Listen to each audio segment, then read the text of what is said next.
साथियों नमस्कार। उम्मीद करता हूँ आप सभी शानदार होंगे। तो देखिए साथियों, आप सभी जानते होंगे कि सोशल मीडिया पर बीपीएससी 17th मेंस को लेकर काफ़ी लोग जो हवा फैला दिया है और उलूल जुलूल जो है बातें कर रहा है। ठीक है, तो देखिए मैं सबसे पहली बात ये बता देना चाह रहा हूँ, मैं बहुत साइंटिफिक तरीके से सोचता हूँ, बिल्कुल रेलेवेंट तरीके से जो है, और एक बिल्कुल जैसे कहते हैं रेलेवेंट एनालिसिस करके चीज़ों को देना, तो वो है। और ये चीज़ कुछ लोग को पता भी होगा, जैसा कि आप सभी कुछ लोग जानते भी होंगे कि मैं सीसेट भी पढ़ाता हूँ। ठीक है, और साथ में अपना तैयारी चल रही है, समझे।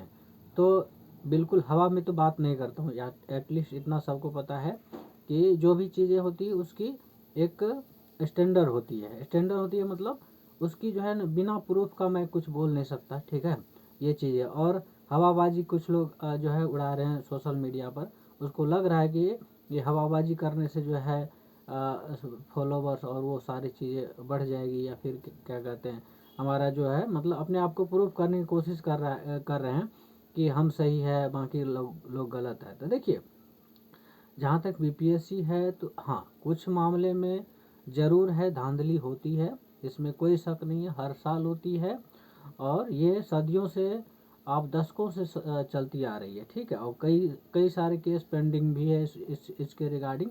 तो इसमें कोई शक नहीं है कि कुछ मामले में होता है, लेकिन कुछ का जो है रिजल्ट जेन्युइन होता है। जेन्युइन मतलब जैसे वो उसके अंदर उस लेवल का नॉलेज भी होता है। और देखिए, दुख तब लगता है ना जब अच्छे स्टूडेंट का सिलेक्शन नहीं होता। उसके पीछे रीज़न है, उसके पीछे रीज़न ये है कि जिस तरीके से पैटर्न बनाता है एग्ज़ाम का, समझे, चाहे बीपीएससी ले लीजिए या फिर अन्य पीसीएस ले लीजिए, उसकी लेवल कई बार मैं देखता हूँ तो मुझे बहुत हैरानी होती है कि इस लेवल के एग्ज़ाम में ऐसे पैटर्न बनाता है, क्वेश्चन सेट बनाता है जिससे कि जो अच्छे स्टूडेंट्स हैं वो बाहर हो जाते हैं रेस से।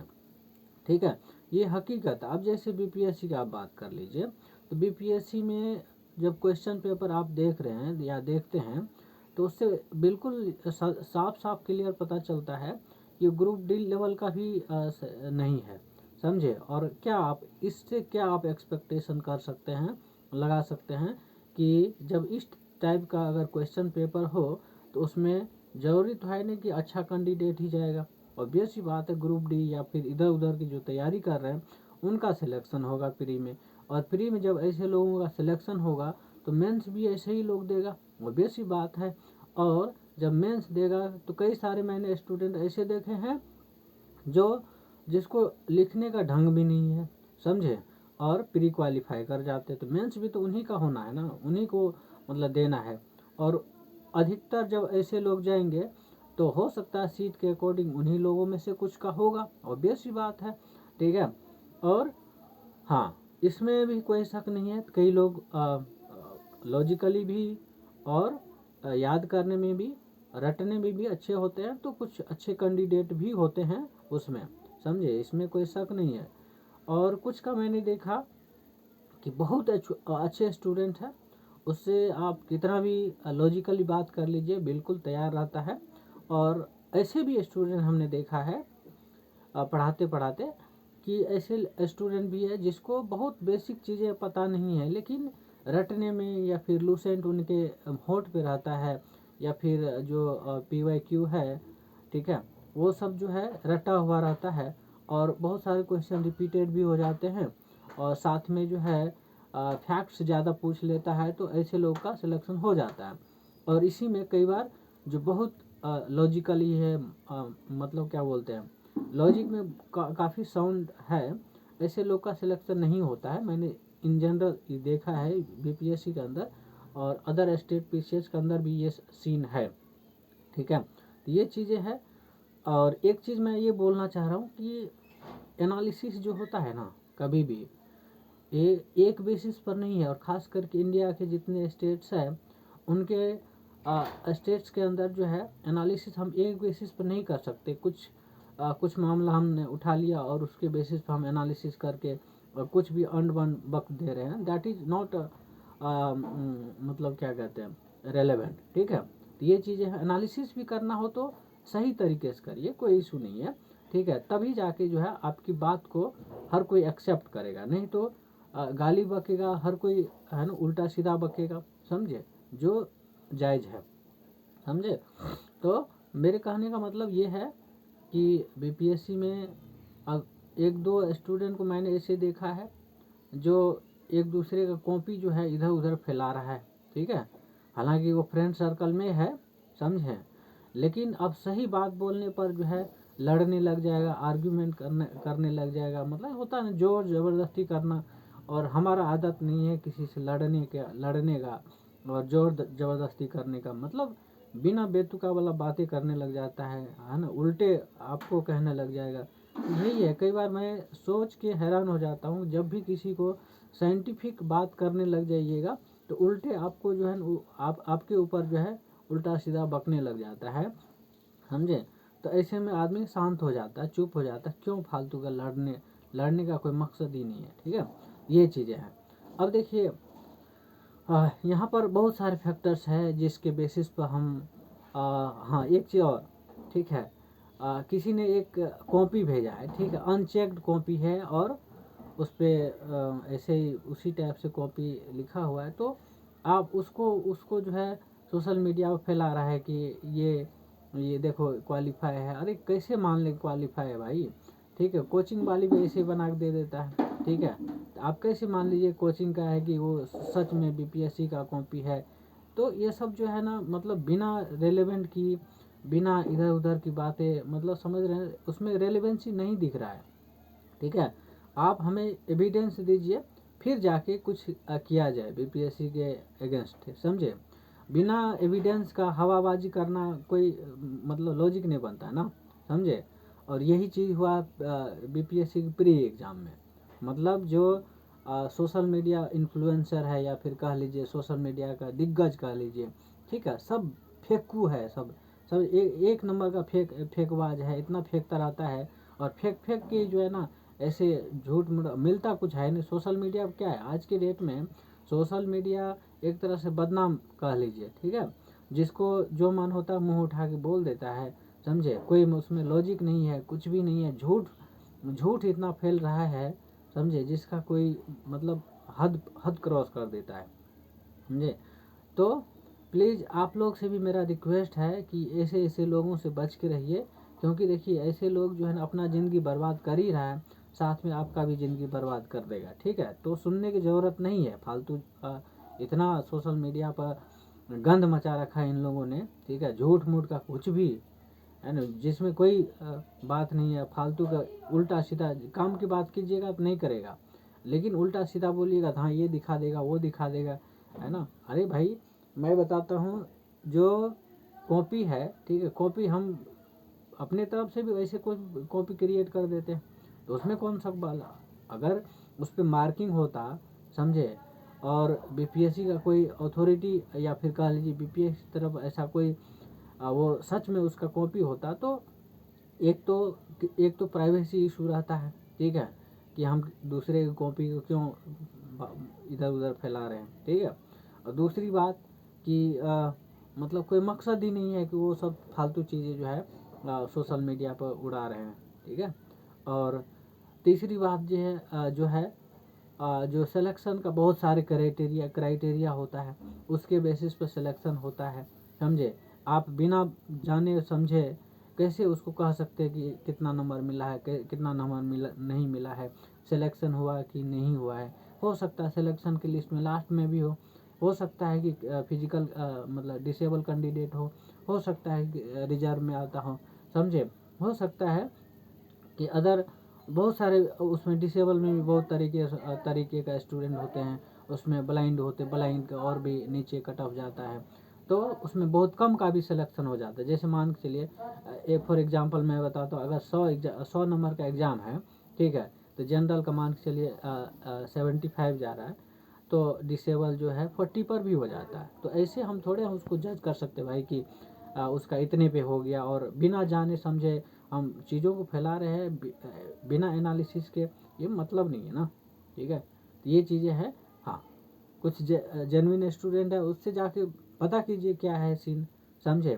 और दूसरी बात कि यही चीज़ है तो आप जो है बीपीएससी के फिजिकली अपीयर होइए, फिजिकली अपीयरेंस दिखाइए वहाँ पर। ये फालतू के इधर उधर मतलब बिना रेलेवेंट के, बिना प्रूफ के कुछ भी इधर बोले जा रहे, कोई मतलब नहीं है ना।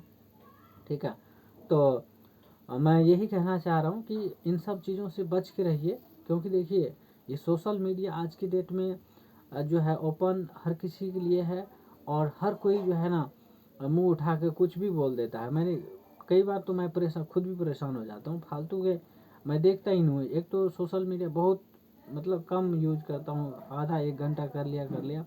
ठीक है, अदरवाइज जो है अब देखिए एक चीज़, हाँ एक और मैं बोलना चाह रहा था कि इंडिया में खास करके, और इंडिया जैसे और भी अंडर डेवलप्ड जो कंट्री है उसके अंदर ये चीज़ें हैं कि जब भी आप साइंटिफिक बात करेंगे ना तो आपके ऊपर खतरा होने लग जाता है। ठीक है, और यही चीज़ होता है जब भी लगता है कि जब किसी को साइंटिफिक तरीके से बताया जाए तो वो उल्टे मेरे ऊपर हावी हो जाता है ना। क्योंकि यहाँ जो इतने कट्टरता, इतने जो अंधविश्वास, इतने सुपरस्टिशंस में लोग जी रहे हैं, है ना, तो उनको सही बात जो है पसंद नहीं आता है। ठीक है, तो ये सच्चाई है, और है ना, ये फैक्ट्स में जीना दैट इज नॉट सफाइस। ठीक है, आप जो है साइंटिफिक टेम्परामेंट का बनिए, समझे, तभी जाके कुछ होगा। और हिस्ट्री ठीक है उसमें, और एक चीज़ और जो है आप जैसे मान लीजिए बीपीएससी का दे रहे हैं या यूपीएससी का दे रहे हैं या फिर किसी भी स्टेट पीसीएस का दे रहे हैं, एक तो मैं सभी आयोग से, सभी मतलब जो भी स्टेट पीसीएस के आयोग है जो, ठीक है, उनसे रिक्वेस्ट करना चाहूँगा कि थोड़ा सा स्टैंडर्ड को ऊपर कीजिए और साइंटिफिक तरीके से जो है पेपर सेट कीजिए, ताकि जो अच्छे अच्छे बच्चे जो है, अच्छे अच्छे कैंडिडेट जो है सिलेक्ट होगा आए। ठीक है, अदरवाइज क्या होगा कि जो मतलब लॉ कैटेगरी के स्टूडेंट हैं उनका सिलेक्शन होगा, और उनका सिलेक्शन होगा तो फिर जो हम गुड गवर्नेंस की बात करते हैं, गुड गवर्नेंस की कैसे कल्पना कर सकते फिर ऐसे में। ठीक है, तो अगर गुड गवर्नेंस, गुड मैनेजमेंट की अगर सच में मतलब इस देश को ज़रूरत है, तो उसके लिए सबसे पहले सारे क्राइटेरिया, सारे जो है मैनेजमेंट को ढंग से ठीक करना पड़ेगा। ठीक है, तभी जाके कुछ पॉसिबिलिटी है यहाँ पर, समझे। तो ये सब चीज़ें हैं, समझने की है, और इस चीज़ को हर किसी को समझना चाहिए, समझे, चाहे वो स्टूडेंट्स हो, चाहे वो सिस्टम के अंदर हो, या फिर चाहे कोई भी XYZ हो, हर किसी को ये चीज़ समझना चाहिए। और एजुकेशन लेवल में या एजुकेशन के अंदर ऐसे सिस्टम डेवलप करना पड़ेगा जिससे कि साइंटिफिक टेम्परामेंट जो है डेवलप हो, है ना। उसके अंदर मैंने देखा है कई लोगों का बिल्कुल साइंटिफिक टेम्परामेंट नहीं है, और उलूल जुलूल बातें बोलने लग जाएगा। ठीक है, और उससे आप लॉजिक दीजिए, उल्टा आपको सिखाने चल जाएगा।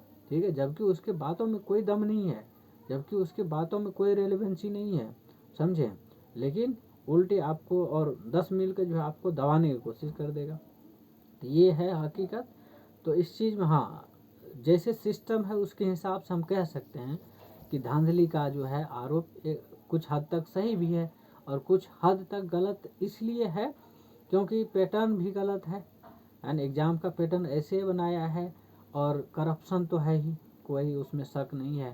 तो करप्शन है, आपका पैटर्न इस टाइप से सड़ी हुई है, सिस्टम सड़ी हुई है, तो आप कल्पना नहीं कर सकते हैं कि एक अच्छा स्टूडेंट ही हमेशा जाएगा, तो उसमें बुरे स्टूडेंट भी जाते हैं। ठीक है, तो और मार्किंग सिस्टम का मैंने बोल ही दिया कि किस बेसिस पर मार्किंग होती है और किसका किसका सिलेक्शन होता है, उसमें बहुत सारे फैक्टर्स हैं जिसके बेसिस पर सिलेक्शन होता है। ठीक है, तो ये सारी चीज़ें हैं और ये फैक्टर्स काम कर रहा है, तो इसलिए हम 1-2 के बेसिस पर किसी को जज नहीं कर सकते हैं। उसको कम मार्क मिला है, हम उससे अच्छा आंसर लिखे हैं तो हमको नहीं, मेरा नहीं हुआ, समझे। तो ये सब चीज़ें जो है है ना, समझने की चीज़ है। ठीक है, इंडिया को, जो इंडिया के नेचर है उसको समझना पड़ता है, तब जाके उसके बेसिस पर बोलना पड़ता है। ठीक है, और हाँ, इस चीज़ को अगर चेंज करना हो, जैसे इंडिया का जो मैंने अभी इतने टाइम में बोला है, तो उसके लिए हमें हर किसी को जो है साइंटिफिक टेम्परामेंट डेवलप करने की ज़रूरत है। और ये चीज़ ऐसे नहीं होगा, ये एजुकेशन लेवल पर और कॉलेज लेवल पर और हर लेवल पर जो है वैसा टेम्परामेंट हमें सेट करने की ज़रूरत है। हमें करिकुलम एक्टिविटी है उसमें शामिल करने की ज़रूरत है। तो ये सारे चीज़ें हैं, बहुत सारे बोलने के लिए बहुत चीज़ें हैं, लेकिन ठीक है इतना काफ़ी है। और यही चीज़ है, तो इस चीज़ को ज़्यादा से ज़्यादा शेयर कीजिए। दूसरी बात कि सीसेट की क्लास अगर किसी को भी करना, देखिए मैंने रियलाइज़ किया है कि जितने भी आप बड़े बड़े कोचिंग की बात कर लीजिए, यहाँ पर चाहे आप राजेंद्र नगर चले जाइए, चाहे आप करोल बाग चले जाइए, मुखर्जी नगर चले जाइए, नेहरू विहार चले जाइए, लक्ष्मी नगर चले जाइए, पटना चले जाइए, क्या कहते हैं आपका हैदराबाद चले जाइए, आपका क्या कहते हैं इलाहाबाद चले जाइए, हर जगह से कंपेयर कर लीजिएगा तो बिल्कुल यूनिक मिलेगा। आपको विश्वास नहीं है तो आप क्लास अटेंड करके देख सकते हैं, है ना। मैं बिल्कुल हवाबाजी पहले बोल रहा हूँ, पहले भी बोला था और अभी भी बोल रहा हूँ, बिल्कुल हवाबाजी में नहीं, बिल्कुल जो आपको कहते हैं ना कि आपके साथ जस्टिस करना, तो वो जस्टिस केवल और केवल यहाँ पर मिल जाएगा। बाकी देखिए, और ऐसे ईमानदार लोग हैं, समझे, ऐसे पढ़ाने वाले हैं जो आपको ईमानदारी से पढ़ाने, लेकिन बहुत कम है, बहुत कम। आजकल सोशल मीडिया का दुनिया है, तो इतने झूठ का जो है प्रचार प्रसार हो रहा है जिसका कोई लिमिट नहीं है, समझे। तो इन झूठों से बच के और जो रेलेवेंट है उस पर थोड़ा सा फोकस कीजिए, उसको थोड़ा सा प्रमोट कीजिए, कोई शक नहीं है। जब अच्छे की आपकी भी कमी है, आपकी कमी ये है कि आप जो अच्छे लोगों को प्रमोट नहीं कर पाते हैं और अंधविश्वासों में, झूठों में जो है उलझ कर रह जाते हैं, और आपको लगता है कि, और सबसे इम्पोर्टेंट चीज़ क्या है पता है, आपके इमोशंस के साथ लोग खेल रहा होता है तो आपको पता नहीं चलता है, ठीक है। तो ये सब थोड़ा सा, इमोशंस हर जगह नहीं चलता है, समझे। जहाँ चलना चाहिए वहाँ चला ही है, कोई इशू नहीं है, लेकिन जो आपके साथ इमोशंस के साथ खेल रहा है उसको क्यों प्रमोट करना, उसको समझ रहे हैं, उसको क्यों इमोशनली सपोर्ट करना, समझ रहे हैं। ये चीज़ें हैं। तो मैं यहीं पे विराम देता हूँ। बहुत बहुत धन्यवाद आपको, ठीक है।